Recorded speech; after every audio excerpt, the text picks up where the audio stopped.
ఇదే మీ రాజ్యం, ఇదే మీ రాజ్యం, మంగళ రాజ్యం, దోపిడీ రాజ్యం. ఇదే మీ రాజ్యం, ఇదే మీ రాజ్యం, మంగళ రాజ్యం, దోపిడీ రాజ్యం. మేడం ఫోన్ చేశారా లేదా? నిరంకుశ సత్తాన్ని ఎలా తీసుకుంటారు? జగన్మోహన్ రెడ్డి,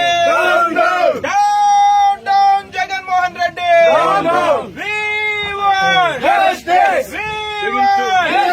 పోలీసుల దౌర్జన్యం. ఆయన ఆత్మ శోభిస్తూనే ఉంటది, అమ్మ కూడా బాధపడతారు. ఈరోజు రాజశేఖర రెడ్డి బిడ్డ పోరాటం చేస్తుందంటే ఎందుకోసం చేస్తుంది?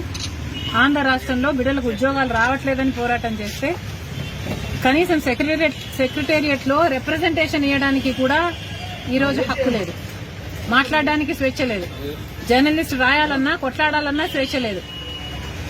ఈరోజు కనీసం సెక్రటేరియట్ లో రిప్రజెంటేషన్ తీసుకోవడానికి ముఖ్యమంత్రి లేడు, హోంమంత్రులు లేరు, డిప్యూటీ చీఫ్ మినిస్టర్లు లేరు, మంత్రులు లేరు, కనీసం సీఎస్ కూడా లేరంట. ఇక వీళ్ళకి ఏం చేతనైంది? పరిపాలన చేతనైందా? వీళ్ళకి స్పెషల్ స్టేటస్ తేవడం చేతనైందా? పోలవరం ప్రాజెక్టు పూర్తి చేయడం చేతనైందా? విశాఖ స్టీల్ ప్రైవేటైజ్ అయిపోతుంటే దాన్ని ఆపడం చేతనైతుందా? క్యాపిటల్ సిటీ కట్టడం చేతనైతుందా? కనీసం మెట్రో అన్నా చేయడం చేతనైందా? రైతులు ఆత్మహత్యలు చేసుకుంటున్నారు, అప్పుల పాలైపోతున్నారు, కనీసం పంట బీమా ఇవ్వడం కూడా చేత కాలేదు. బిడ్డలు ఆత్మహత్యలు చేసుకుంటున్నారు, ఉద్యోగాలు లేవు, నోటిఫికేషన్లు ఇవ్వడం కూడా చేత కాలేదు. మరి ఇదేనా రాజశేఖర రెడ్డి గారి వారసత్వం అంటే? ఆలోచన చేయాలి. ప్రజల కోసం కొట్లాడుతున్నాం మేము ఈరోజు కనీసం కనికరం లేకుండా, మహిళలను చూడకుండా రాత్రి నన్ను పార్టీ ఆఫీస్ లోనే ఉండేటట్టు చేశారు. ఆంధ్ర రాష్ట్ర ప్రజలకు, ఆంధ్ర రాష్ట్ర యువతకు చేస్తున్నది వీళ్ళు పాపమే.